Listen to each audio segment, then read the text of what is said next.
Hi, and welcome to this tutorial on installing and configuring a theme in Drupal 7. This is a continuation of the Ascend series of tutorial videos where we take a base Drupal install and we build it out until we have a full-blown community website.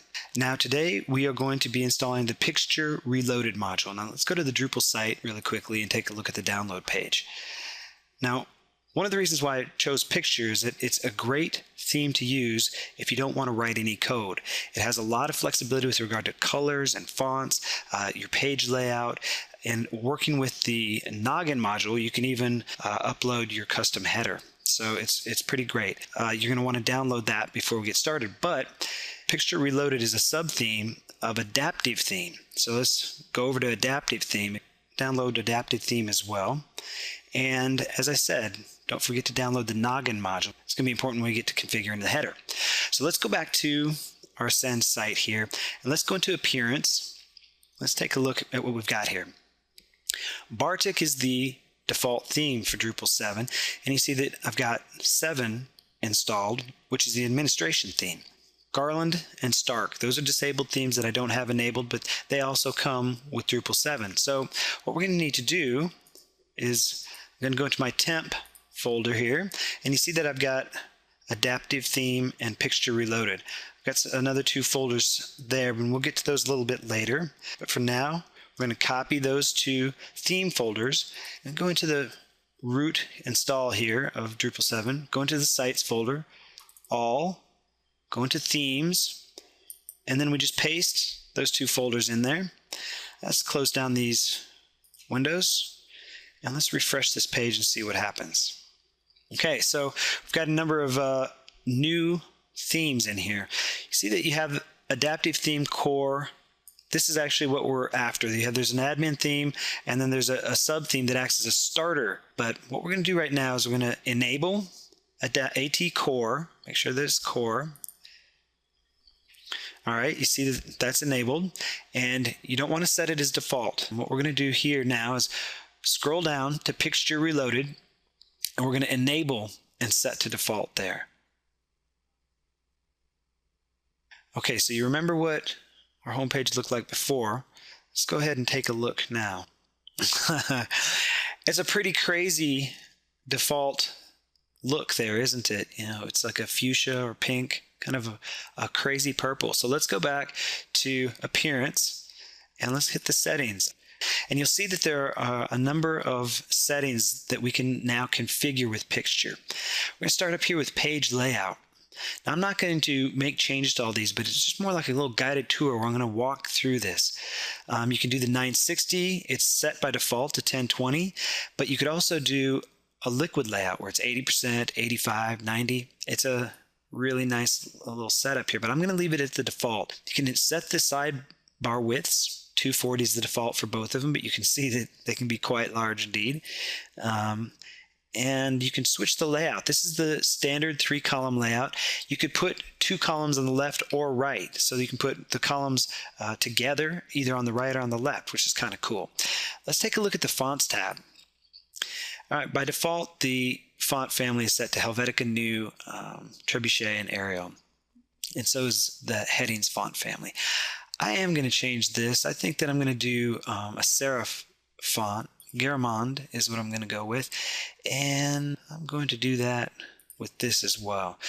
Base font size. You see here, it's set in M's, and we're going to just leave it at 1 there. These are CSS3 options here. All caps. You can do text shadows, and select the font weight. Rounded corners, another CSS3 feature. By default, it's set to 4 pixels. You can do none, or you can really round them out with like 12 pixels for the radius there. Very cool feature. That's one of the reasons why I picked Picture, is that it's really ready for Drupal 7. It has support for the color module, CSS3, and Adaptive Theme is integrating some HTML5 elements. So it's a really solid theme. So let's take a look at this page box shadow. Another CSS3 feature. You can do light and dark.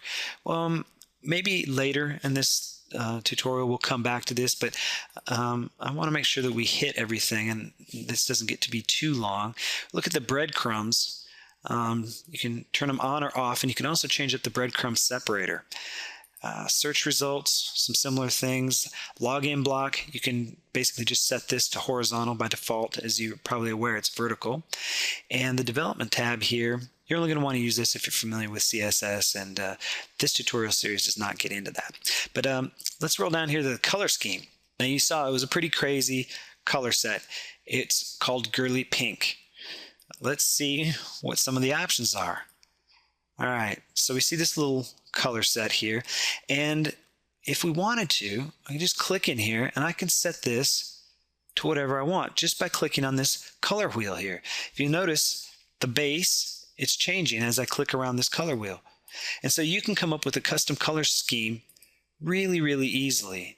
And then if you get close, right, let's just say I wanted something green, but I wanted something a little bit darker. And then you just click on the inside square and you can get a darker green.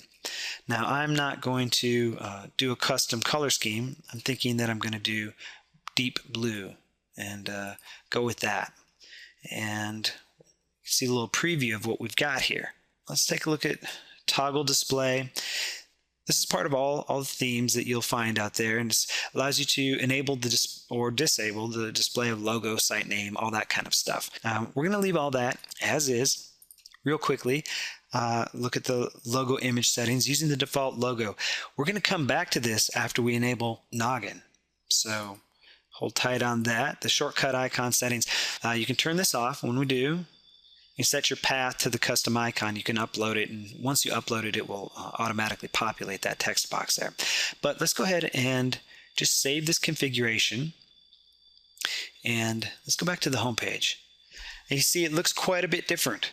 We've got the rounded corners, we got a nice blue theme, and we did all of that in just a few moments. You'll also notice here, the text, we've got that serif font of Garamond, and the body text as well.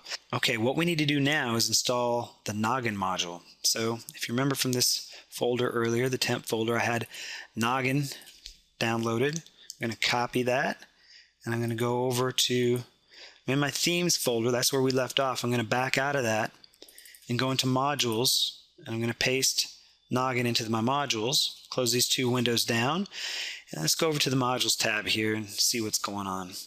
All right, in the filter list, type in Nog. Oh, there we go. There's Noggin. Save that configuration. Okay, so we know that Noggin is supposed to be working with our theme. So let's go back over to the Appearance tab and go into the Picture Reloaded settings. So let's scroll down here and take a look at what's going on. We see this header image settings down here. If toggled on, the following header will be displayed. Let's go ahead and click Use a Header Image. Now, I was playing around with this earlier, and so the path to my logo is in there, but let's go ahead and browse, and you see that it's just in the temp file. Let me back up to here. You see that this is just in the tutorials files folder, and I made a very simple logo just for demonstration purposes. It's text with a drop shadow on it. So you see here we can add CSS selectors to the header, additional CSS attributes, and you see that we have these alignment settings. We want ours to be aligned at the top. It's aligned center. I do not want my logo centered.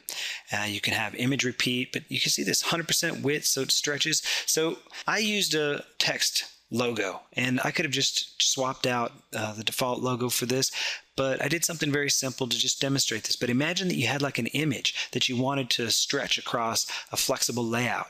This would be perfect module and theme combination for you to be able to do that. So let's go ahead and save.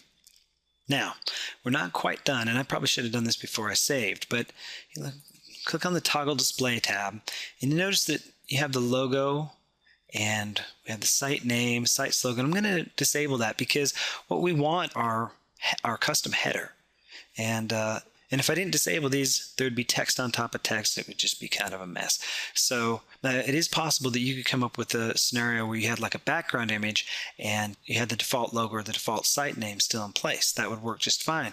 The point with this is that there's an amazing amount of flexibility with this theme for you to put in all kinds of different things. And I don't want the font family for the text to be Garamond. I'm just going to go with Myriad Pro. I don't even know if that goes together, but just going to set some of these things and see what happens to our theme. All right, let's go back to home and see what we've done. And you can see with just a little configuration and playing around, there's all kinds of different looks that you could get. I encourage you to take a look through Drupal.org at all the themes that are available there. One of the things to keep in mind when selecting a theme, particularly if you're using Drupal 7, is compatibility. If you're developing a production site, I think that at this point in Drupal 7's development, you want to play it safe. This tutorial is being recorded in August of 2011. If you're watching this in late 2012, hopefully there'll be a much larger selection of themes that are ready for production use on Drupal 7. But you want to make sure that themes and modules that you select go together. Just a little helpful advice, because Drupal 7 still has some kinks it needs to work out before it's appropriate for every production site.